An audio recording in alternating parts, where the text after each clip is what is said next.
వందే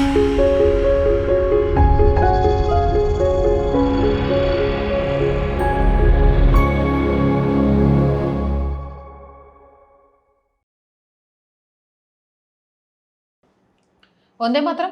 నేను మీ journalist Navata. Welcome to our voice. ఇంత జరుగుతుంటే ఏ ఒక్కరూ బయటకు వచ్చి ఎందుకు నిరసన చేయట్లేదు?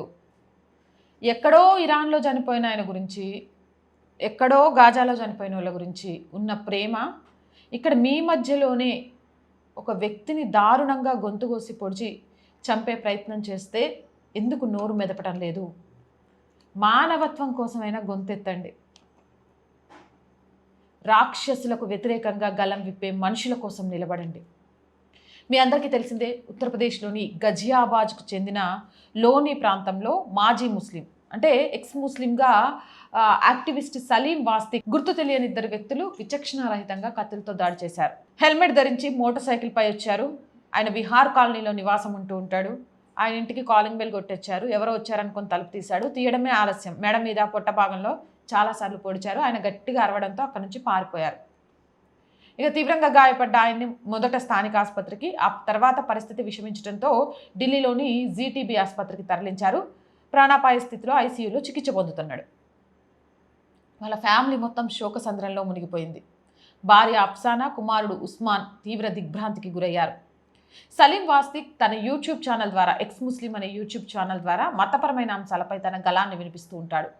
ఇస్లామిక్ దురాచారాలపై ఎక్కువగా వీడియోలు తీస్తాడు. ఆయన ఎక్స్ ముస్లింగా చాలా గుర్తింపు పొందారు. టెలివిజన్ చర్చల్లో కూడా పాల్గొంటూ ఉంటారు. ఇక దీనికి సంబంధించిన సీసీటీవీ ఫుటేజ్ని పోలీసులు పరీక్షించారు. దీనికి సంబంధించి ఏసీపీ సిద్ధార్థ్ గౌతమ్ నేతృత్వంలోని బృందం దర్యాప్తు చేస్తోంది. దాడి చేసిన వారిని గుర్తించడానికి సంఘటనా స్థలం సమీపంలోని సీసీటీవీ కెమెరాల ఫుటేజ్లను పరిశీలిస్తున్నారు. అయితే కొంతమంది కొన్ని ఛానల్స్కి సంబంధించి సోషల్ మీడియాలో ఎవరైతే తిన మీద హత్యాయత్నం చేశారో వాళ్ళని ఎన్కౌంటర్ చేశారో అనే వార్త వస్తుంది. అది ఎంతవరకు నిజమో అబద్ధమో తెలియదు, కానీ నిజంగా అలాంటి వాళ్ళకు బ్రతికే హక్కు లేదు. ఇక్కడ మనం మాట్లాడుకోవాల్సింది ఏంటంటే, ఇదంతా కేసు అయితే మానవత్వం కోసం నిలబడ్డ సలీం వాస్తిక్ మీద పవిత్ర రంజాన్ మాసం అని చెప్పుకునే వాళ్ళు, పవిత్ర మాసం అని చెప్పుకుంటారు రంజాన్, అలాంటి రంజాన్ మాసం మీద హత్యకు కుట్ర చేయడం నిజంగా అమానవీయం.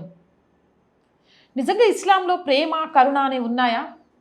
గతంలో భారతదేశం విషయానికి వస్తే అక్బర్ కానీ, బాబర్ కానీ, ఔరంగజేబ్ కానీ, ఇంకొకళ్ళు ఈ మొఘళ్ళు కానీ ఎప్పుడు ప్రేమతోటి, కరుణతోటి మతాన్ని వ్యాప్తి చేయలేదు. బలవంతంగా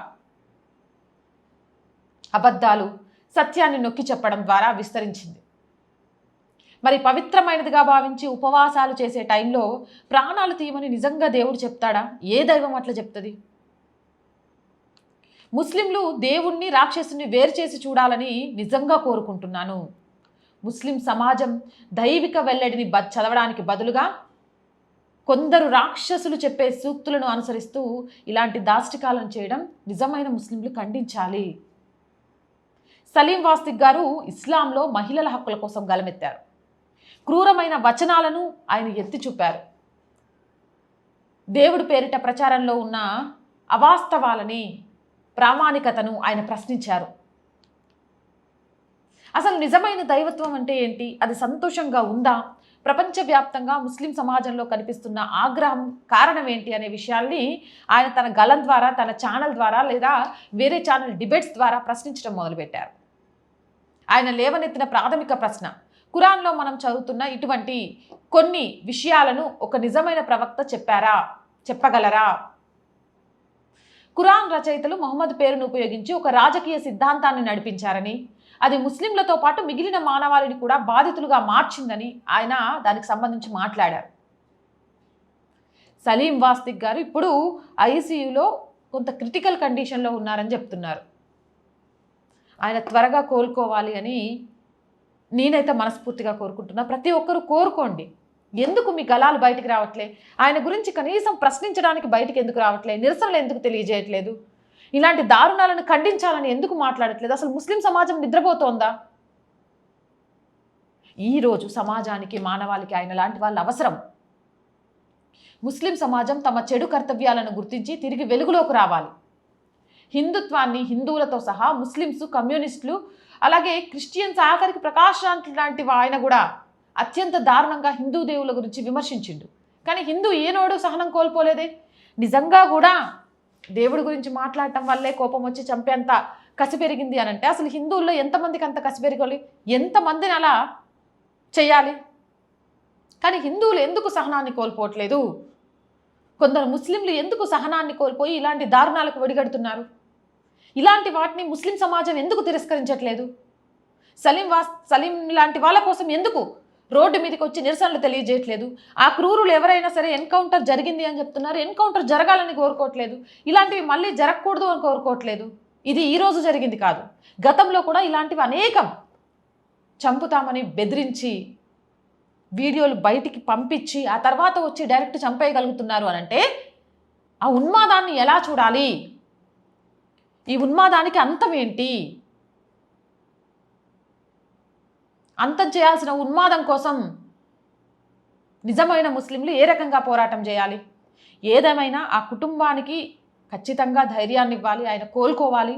ఇలాంటి నిజాలను కొక్కలలుగా ప్రపంచానికి తెలియజేయాలని మనస్ఫూర్తిగా కోరుకుంటున్నా. మరి మీరేమంటారు? మీ అభిప్రాయం ఏంటి? కామెంట్ సెక్షన్లో పెట్టండి. మోర్ వీడియోస్ కోసం or group of channels, or voice, or political, or Samskriti 3 ఛానల్స్ని వెంటనే సబ్స్క్రైబ్ చేయండి. కంటెంట్ బాగుంది అనిపిస్తే లైక్ చేయండి, షేర్ చేయండి. ఆర్థికంగా ఆర్ వాయిస్కి చేయూతను అందించాలి అంటే సబ్స్క్రిప్షన్ పక్కనే జాయిన్ అనే బటన్ ఉంది. 1 to 5 లెవెల్స్ ఉన్నాయి, ఏదో ఒక లెవెల్లో సపోర్ట్ చేయండి. లేదా స్క్రీన్ మీద గూగుల్ పే, ఫోన్పేతో పాటు అకౌంట్ డీటెయిల్స్ ఉన్నాయి, మీకు తోచిన సహాయాన్ని అందించండి.